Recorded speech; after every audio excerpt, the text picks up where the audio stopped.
આજે આપણે ફરીવાર પીએલસી પ્રોગ્રામેબલ લોજિક કંટ્રોલર છે તેનું આગળનું સેશન જોવાના છીએ.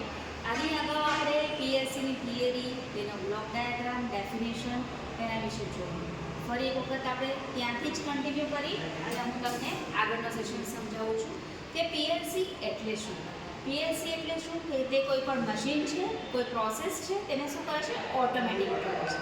કે આપણે પહેલેથી જ જે પ્રોગ્રામિંગ બનાવી અને તે પ્રોસેસની અંદર આપણે ફિટ કરીશું તો એ પ્રોસેસ છે તો લાંબો સમય એ કન્ટિન્યુઅસ એ પ્રોગ્રામિંગ થ્રુ ચાલ્યા કરે છે. તો તેનાથી શું થાય છે? તો પીએલસીના શું એડવાન્ટેજીસ છે તે આપણે જોઈએ કે ફ્લેક્સિબલ સિસ્ટમ બનાવે છે. ફ્લેક્સિબલ એટલે શું? કે ગમે ત્યારે આપણે મોડિફિકેશન કરવું છે, પ્રોગ્રામિંગમાં ચેન્જીસ કરી અને આપણે અલગ બદલાવો છે તો આપણે બદલાવી શકીએ છીએ. લેસ વાયરિંગ, કોઈ પણ જાતનું વાયરિંગ નથી હોતું કારણ કે આપણે પ્રોગ્રામિંગની સિસ્ટમને ચલાવીએ છીએ. હાઈ સ્પીડ ઓપરેશન, કે તેનાથી જે ઓપરેશનની સ્પીડ છે તે વધી જાય છે. જો ત્યાં માણસની બદલે કામ કરતું હશે તો માણસ થાકી જાય છે, બરાબર? પણ આ મશીનની અંદર એકવાર પ્રોગ્રામિંગ ફિટ કર્યું છે તો તે કન્ટિન્યુઅસલી તેનું ઓપરેશન થશે. Easy trouble shooting, easy trouble shooting મતલબ શું છે? કે ક્યારેક કંઈ ફોલ્ટ આવેલો છે તો આપણે ઇઝીલી ફાઇન્ડ આઉટ કરી શકીએ છીએ અને તેને રિપેર પણ કરી શકીએ છીએ. રિયાબિલિટી મતલબ કે તે ખૂબ જ વિશ્વસનીય હશે કે તમને જે આઉટપુટ મળે છે તો તે ગુણવત્તાપૂર્વકનું આઉટપુટ તમને જોવા મળશે. કોમ્પેક્ટ સાઇઝ, સૌપ્રથમ જ્યારે રિલે લોજિક હતા તો રિલે લોજિકની અંદર જ્યારે પ્રોગ્રામિંગ કરતા હતા તો તેની સાઇઝ ઘણી મોટી હતી, પણ અત્યારે આપણે ખૂબ જ નાના કદની પીએલસીનો યુઝ કરી ને મોટી પ્રોસેસને આપણે કંટ્રોલ કરી શકીએ છીએ. ઇઝી ટુ મેન્ટેનન્સ અને મોડિફિકેશન બંને ખૂબ જ ઇઝી છે. અને એક્સપાન્ડેડ, કે ફ્યુચરમાં કદાચ આપણે પ્લાન્ટ છે તે આપણે એક્સપાન્ડ કરવાનો છે તો આપણે તે જ પીએલસીની અંદર પ્રોગ્રામિંગ કરી અને આપણે એ પ્લાન્ટનું કંટ્રોલિંગ કરી શકીએ છીએ.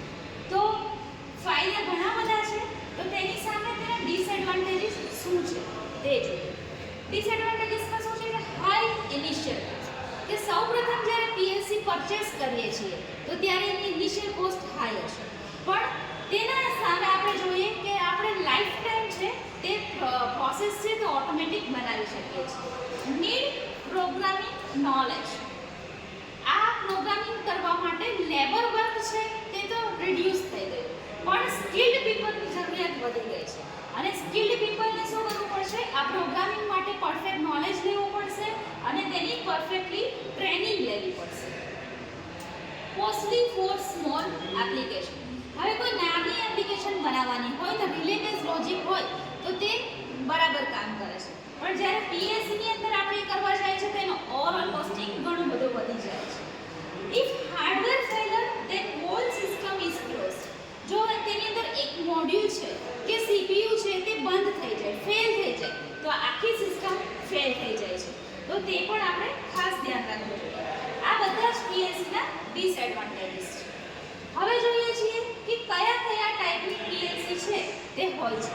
તો એકોર્ડિંગ ટુ પીએલસીના સ્ટ્રક્ચર અને સાઇઝ મુજબ કોમ્પેક્ટ પીએલસી આવે છે. કોમ્પેક્ટ પીએલસી મતલબ કે ફિક્સ પીએલસી હોય છે, જ્યારે મોડ્યુલર પીએલસી, તો મોડ્યુલર પીએલસીની અંદર એક્સ્ટ્રા રેક હોય છે કે જેના લીધે તમે તમારે એની કેપેસિટીઝ છે તે વધારી અને ફ્યુચરમાં એક્સપાન્શન કરી શકો છો. રેક માઉન્ટેડ પીએલસી છે, મિની પીએલસી અને માઇક્રો પીએલસી છે. તો આ બંને પીએલસી છે તે નાના એવી એપ્લિકેશન્સની અંદર આપણે તેનો ઉપયોગ કરી શકીએ છીએ. પીએલસી મેકિંગ કંપનીઝ, કઈ કંપની છે તે માર્કેટમાં પીએલસી બનાવે છે, માર્કેટમાં તેની પીએલસી અવેલેબલ છે. એડીબી, સિમેન્સ, આ સાયમન્સ છે તેમાં ઇન્ડસ્ટ્રીયલ ઓટોમેશન્સની અંદર સૌથી વધારે આ પીએલસી વપરાય છે, જેની સિરીઝ છે S7-1200, S7-300. આ રીતની સિરીઝની પીએલસીસ માર્કેટમાં અવેલેબલ છે. આલેન બ્રેડલી, જે અમેરિકાની કંપની છે, ઇન્ડસ્ટ્રીયલ ઓટોમેશન્સ માટે ખૂબ જ કામ આવે છે. મિત્સુબિશી ઇલેક્ટ્રિકલ, જાપાનની કંપની છે. એમરોન, જાપાનની કંપની છે. ડેલ્ટા ઇલેક્ટ્રોનિક્સ, તાઇવાન અને સ્નાઇડર ઇલેક્ટ્રિકલ, ફ્રાન્સ. આ સ્નાઇડર ઇલેક્ટ્રિક્સ જે પીએલસી છે તે પણ અત્યારે હાલમાં ઇન્ડસ્ટ્રીઝની અંદર વધારે વપરાય છે. જ્યારે ડેલ્ટા ઇલેક્ટ્રોનિક્સ છે તે નાના પ્રોજેક્ટ બનાવવાના હોય તો ત્યારે આપણે ડેલ્ટા ઇલેક્ટ્રોનિક્સ પીએલસી છે તે આપણને થોડી સસ્તી પડે છે.